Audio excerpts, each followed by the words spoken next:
If you're wondering what course platform you should choose, you're watching the right video. Let's dig in.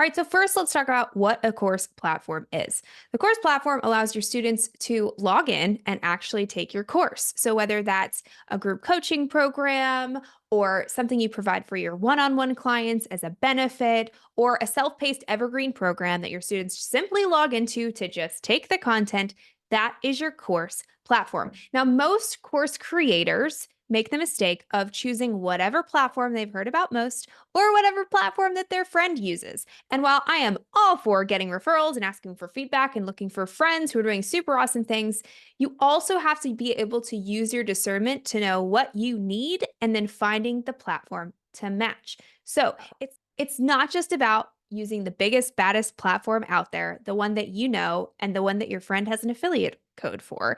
It's all about choosing the one that is best aligned for your students and your business. So let's break this down. There's two main questions you need to ask yourself when choosing a course platform. We walk all of our done for you clients through this process, and you can even get the exact questionnaire template that we use to help you in this discovery process of figuring out what is your choice for course platforms. So, first big question is, what features does your ideal learner need? Your students, what features do they need? So, for instance, one of our clients, she is a lawyer and she helps other lawyers with their well being. So, people hire her to come and give keynote presentations at their law firms. And she also has this program that she licenses to law firms so that their employees, their lawyers, their team can have better well being. Pretty cool, right? But her clients and her students are very, very, very busy people. So, the easiest way for them to consume knowledge is on the go. They want to listen when they're driving. They want to listen when they're washing the dishes. They want to listen when they're picking their kids up from soccer practice. So, what's the way that we can allow them to learn on the go using a feature? Well, that's a private podcast feed. A private podcast feed allows you to go into Apple Podcasts or Spotify or wherever it is that you listen to podcasts and simply listen to the training rather than watching the videos. So sometimes you miss some things with the visuals that are often included in videos that you can't get in a private podcast feed, but we want them to consume. So, whatever way we can make it easy for them to consume the content and get the result, we're going to do that. That's a private podcast feed. So, we wanted to make sure that her students would have access to that feature using the course platform. Let's talk about another one of my clients, Jeannie.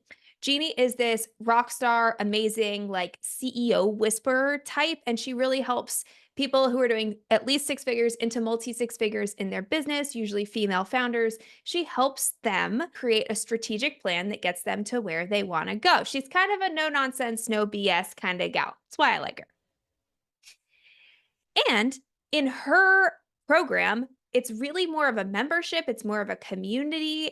It's all about the connection and the collaboration among the people in the group. Yes, there's training involved. So, yes, she has training videos and resources. And yes, there's live calls, all kinds of things in her offer. But a really big component of that is the community. So, because of that reason, she needs a platform that allows people to interact and engage with each other and form connections, like having features that allow them to direct message other people in the community. So, she's looking for a course platform that has those kinds of features. Now, listen, there's so many different kinds of features that your students might need. Just to name a few, do your students need a mobile app? Or like to learn on the go, right? Maybe rather than a private podcast feed, it's really important that they have the visual element, not just the audio in the podcast, but they have the actual video, but it's easy to watch in a mobile app versus logging into the portal in a web browser. So that's a common feature that many of our clients need. What about gamification? Perhaps gamification is really important to you and you really love that to engage learners. Well, great. What level of gamification do we need? That's completely dependent on the platform. So I like to think of these ideal client features in three buckets. One, you don't need it. Okay. There's some things you're going to see out there that you're just like, I don't need it right now. I don't really see myself needing it in the next 2 to 3 years, so I'm not gonna worry about it. Or it's a nice to have. That's bucket two, meaning it would be nice to have. I could see myself using it. And then third is a must have, which is something like you cannot live without. Now, the good news is most of the platforms out there have most of the must haves. Like you can upload videos, you can upload downloads in PDF, the user experience across all of the major platforms, which you'll learn about in an upcoming video, are handled. Like they're taken care of at this point. If you're going to be in a course in the course platform software space, there's certain boxes you just have to tick, and pretty much all of them are ticking them. All right. But that's thing one, ideal client features. Now, the second major question we need to ask ourselves is what are the features that your business needs? What are the features that your business needs? A lot of course platforms have expanded out from just a place to host content that your students can log in and learn from. Many of them include website builders, funnel builders, email service providers.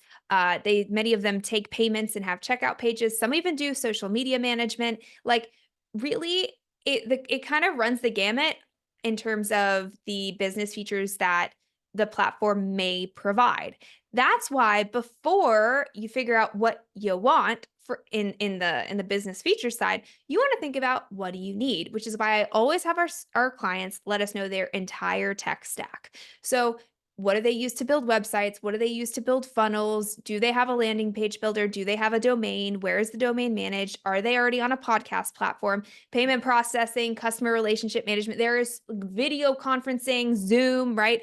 Project management. Literally, there's so many things that could go into the tech stack that support the running of an online course creation company, an online info product expert space company, right? There's so many things that you can have.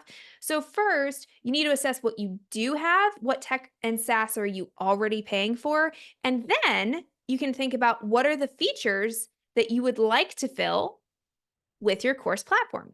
So something like Kajabi, for instance, you can do podcasts on Kajabi now. You can do, of course, your course building. You can do your website, your email campaigns and sequences. They even have AI, though it's not really great. If I'm being honest, the Kajabi AI is not that great. At least not yet.